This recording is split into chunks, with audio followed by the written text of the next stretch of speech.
Saturday লাঞ্চে ছিল দিল উইথ এগপ্লান্ট, এটা আমার সবথেকে প্রিয়, আমলার চাটনি, পনির অ্যান্ড অলসো সয়া ভাজি, যেটাকে বলে দিল প্লান্টের সবজি উইথ ব্ল্যাক চিকপি। আর এটা হচ্ছে আমার আজকের ড্রিঙ্ক।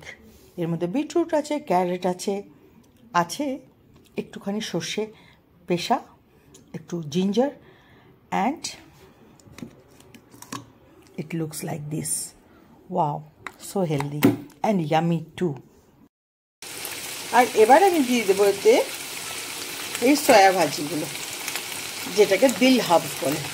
এটা আমার একটা খুব প্রিয় শাক, খুবই খাই আমরা এটা। স্যুপ বানিয়ে খাই, স্যুপের মধ্যে দিয়ে খাই, সালাদে কাঁচা খাই, রুটি বানাই এই শাকটা দিয়ে। আমি মোমোতে দিই। মোমো মানে আমাদের ওখানে পেরোগি বলা